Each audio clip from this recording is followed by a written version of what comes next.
Robert, some people are saying, let's wait for the facts to come out before taking sides. And I'm saying enough facts have come out that, first of all, I would have trusted James O'Keefe from the beginning.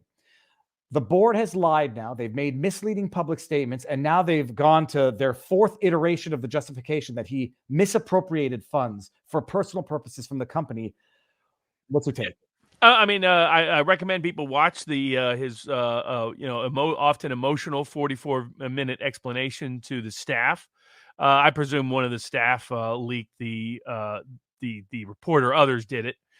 So we now know that it was the one decisive voice leading the coup efforts that was behind it all.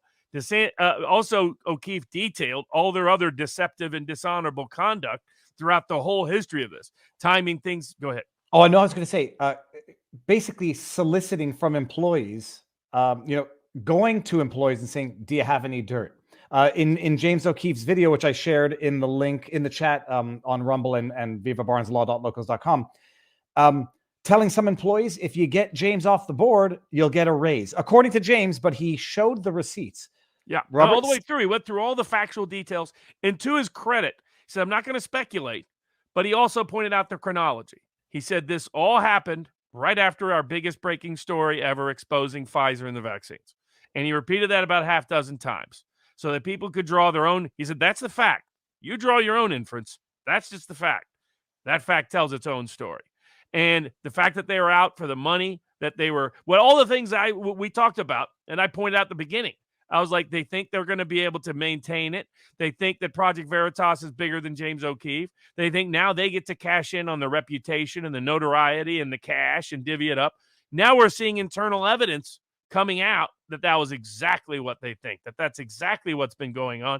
That's all of it. The allegations against him are ludicrous. Start with the fact that this is an organization, as he pointed out, that has been checked by outside accountants, outside board members, outside officers, and outside IRS review every quarter for the better part of a decade. And somehow in the middle of that is when he was stealing from them at a lot of charities around the country. Somebody doing the work O'Keefe was doing, bringing in the money, on average doubling it every single year to the organization, would be paid in the 7 figures. Just look at a lot of these organizations and charities. They're paid in the 7-figure plus. He was paid in the low 6 figures. I mean, that's for a guy raising the kind of money he's raising, for a guy with the success he's having, that is incredibly cheap. He was working for a quarter on the dollar of what he was worth. If I was the key donor or board member, I would be saying he should be paid $2.5 million a year. He should be paid 10% of whatever the gross is, because he's at least worth that, given his productivity and the rest. 2021, he probably raised 30 to 40 million. 2022, they're probably on pace to do the same, probably up to 50 million. I mean, this is incredible what he has done. Nobody's done it in the history of journalistic nonprofits without corrupt corporate sugar daddies running the show. Robert, these are people that don't know what they're talking about. But it's not just that. Like, the IRS would put Project Veritas out of business if they could. Of course.